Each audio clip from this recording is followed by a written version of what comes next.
What is it going to take for you to know how important Yahusha is in your life? What is it going to take? What is it going to take? I want to give a little testimony, a little story about my son. He went to jail when he was 16, and it was heartbreaking. It was overwhelming. And he wasn't in no juvenile detention center. He was in there with the big boys. And I didn't know how I was going to make it through. I didn't know how I was going to make it through. So I dropped to my knees. And the only thing I could say was, I have to give him back to you. I have to give him back to you because you gave him to me. He was yours first. You gave him to me. Now I have no control. I have no control over this situation. So I have to give him back to you to keep my sanity. I have to give him back to you and trust you in all things. I got on my knees and I surrendered. I surrendered my son back unto his father, his original father. And it changed my life just to trust him. Just to trust him. Because I didn't trust him before. Everything I had to do on my own. So self-sufficient. Which was worthless than nothing at the end of the day. Because I still worried. I still had anxiety. I still was on a train. On an ongoing train. Trying to do everything for myself. And it didn't work. In that time, it didn't work. So with that being said, with my son, he made it through. He made it through. And only by the grace of Yahusha, only by the loving Father that I gave him back to. And that leads us to, we're going to go to Matthew because we need Yahusha in this time. And there was Yahuwah's son. And he gave him to us for a sacrifice for everything we have, for everything that's to come. So we'll kick it off in Matthew because I was reading in Matthew maybe a year ago. And I ain't going to get ahead of myself. We're going to go ahead and read in Matthew right quick. Matthew 26. And we will start at, let me see. Matthew 26, we'll start at 64. We'll start at 64. And this was when Yahusha was taken by the high priest and you know, they was doing things to him. And he was bold. That's why I'm going to start at 64. Because he was, boy, look, he ain't played no games, even unto death. Even unto death. And it reads, Yahusha said to him, it is as you say. Nevertheless, I say to you, hereafter you will see the Son of Man sitting at the right hand of the power and coming on the clouds of heaven. Then the high priest tore his clothes, saying, he has spoken blasphemy. What further need do we have of witness? Look now, you have heard his blasphemy. What do you think? They answered and said, he is deserving of death. Then they spat in his face and beat him, and others struck him with the palms of their hands, saying, prophesy to us, Christ, who is the one who struck you? And that's just some of what they was doing. That's just some of what they was doing to him. But I was reading maybe a year ago, maybe over a year, and the things that they done to him, they beat him, they whipped him, they ridiculed him, and he was blameless. He was sinless. Like, they really messed over him. Have you ever saw, they have a picture circulating of a slave that got beat. And his back was full of webs. I'm talking about just bubbled up, full of webs. And I just thought about that. And when I was reading, I dropped some tears because of the pain that I know he went through. But it took for me, when I was dropping them tears, I was hurt by what he went through. But I didn't really feel it deep within. I didn't really feel that because we selfish in our way. We are selfish in this flesh. But the Ruach HaKodesh, the Holy Spirit, took me somewhere. It took me somewhere in that moment. And it's not going to be for everybody, because once you see something, you can't unsee it. But when I was in that moment, and I thought about my son. I thought about my son with that crown of thorns getting twisted over his head. Just ripping his flesh. People spitting in my son's face. Slapping him. Mocking him. Beating him. Making him carry a heavy cross. I thought about mine up there. And that's when I got the wailing, and I got the crying, and I got to really feel that hurt. We selfish in our way. Yeah, I dropped some tears when I was thinking about the Messiah, but when I thought about my son up there, my only son up there, oh yeah, them tears start flowing. I really start, I'm telling you, the Holy Spirit really took me there. Like, picture your son up there. Picture your son up there dying for everybody. And that's what brought me to this message. We have to dig deep within ourselves and picture something that we love dear, that we can't let go of, that something came from us. So I pictured that in that moment, and that really made me feel so much reverence for him, made me feel much deeper. It is selfish. It is selfish, but it's true. It's true. And in that moment, I just was like, I was deeply disturbed. But that image of mine being up there, being hurt to no return. For who? For who? YAHUSHA done that for us. He done that for us. And we need to reverence him more.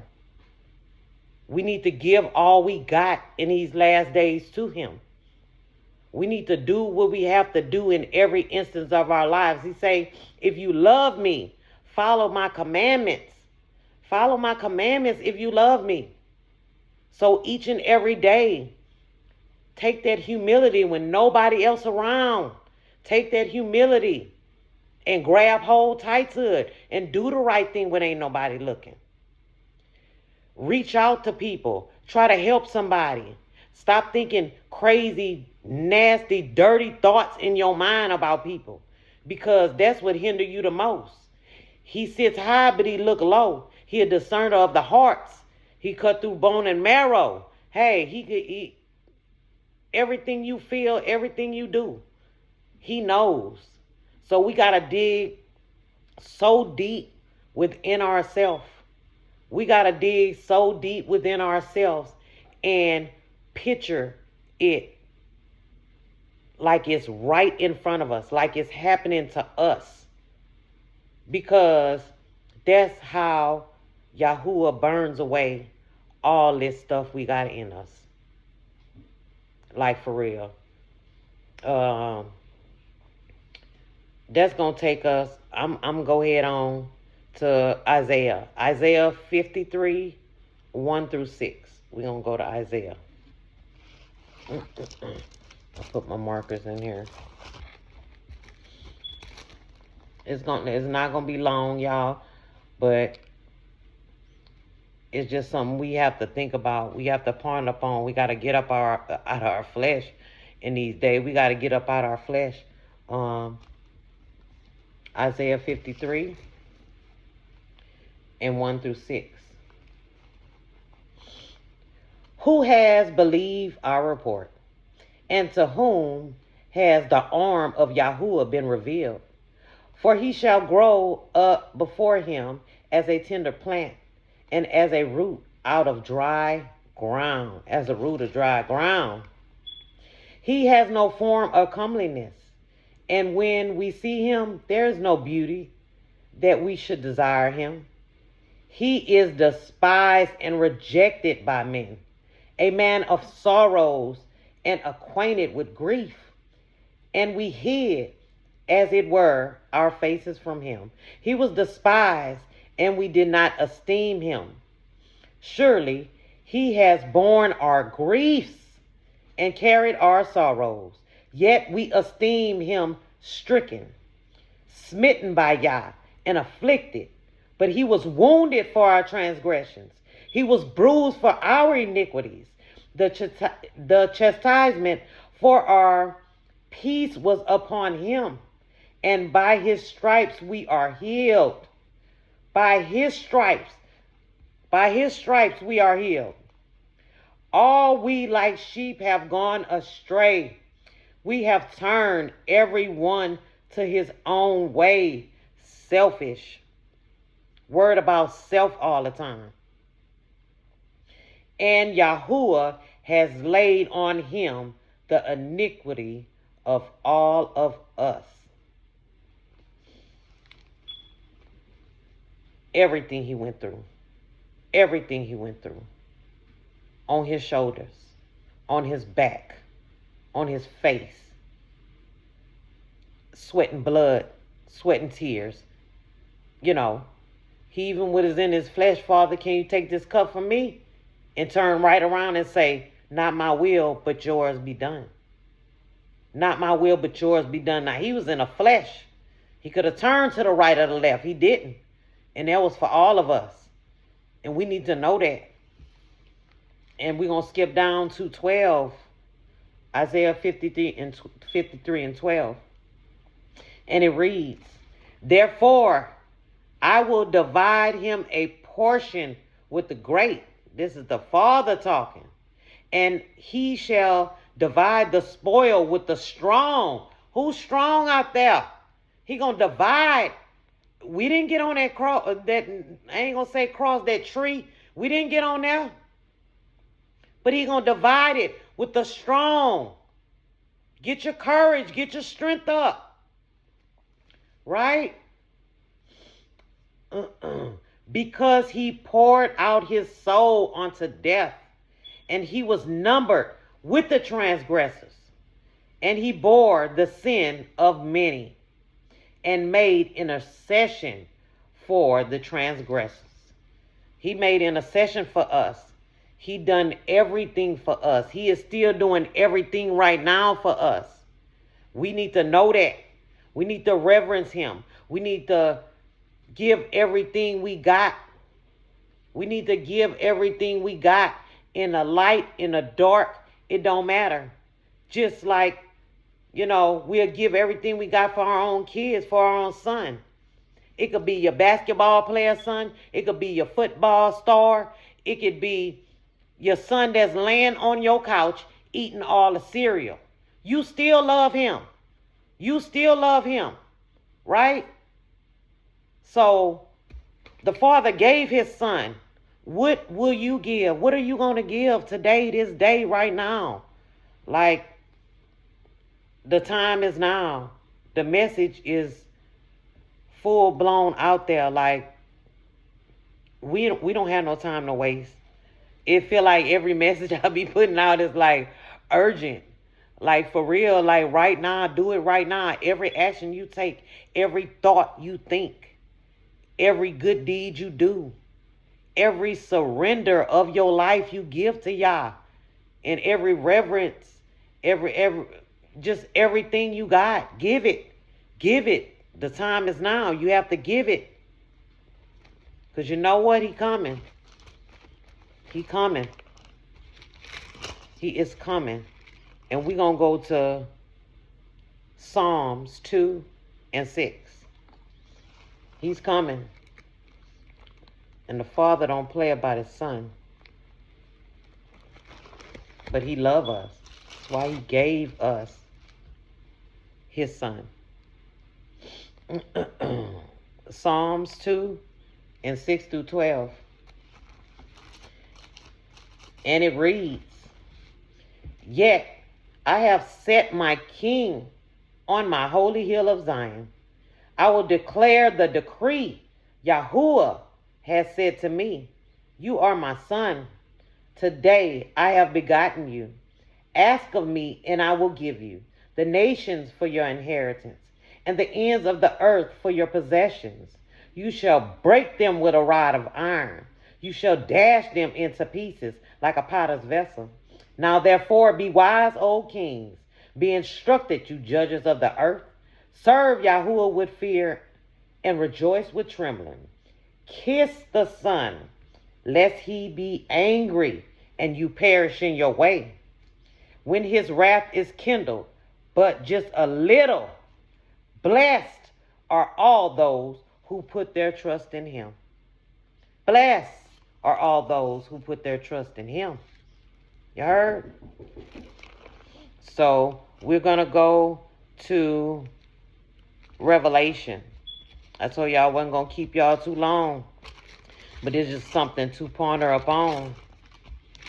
It's something to ponder upon. Revelation. Let me see. I thought I had it down, but I didn't. But I know where it's at. Okay. I know where it's at. It is Revelation 19 and 11. We're going to start off with.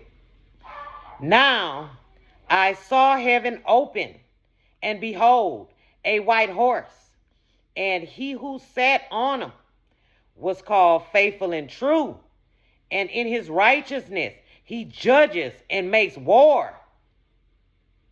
He judges and makes war. "His eyes were like a flame of fire, and on his head were many crowns." I just get the chills when I read that. "He had a name written that no one knew except himself. He was clothed with a robe dipped in blood, and his name is called the Word of Yah, and the armies in heaven, clothed with fine linen, and clean, followed him on white horses. Now out of his mouth goes a sharp sword, that with it he shall strike the nations. He shall strike the nations, and he himself will rule them with a rod of iron.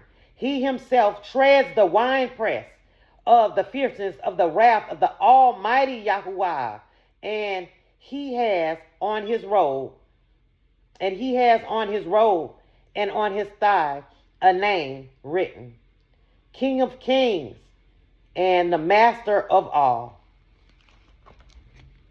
He coming. He coming, and he not no lamb. He's coming, and he's not no lamb. So we need to get right. We really need to get right in these days, and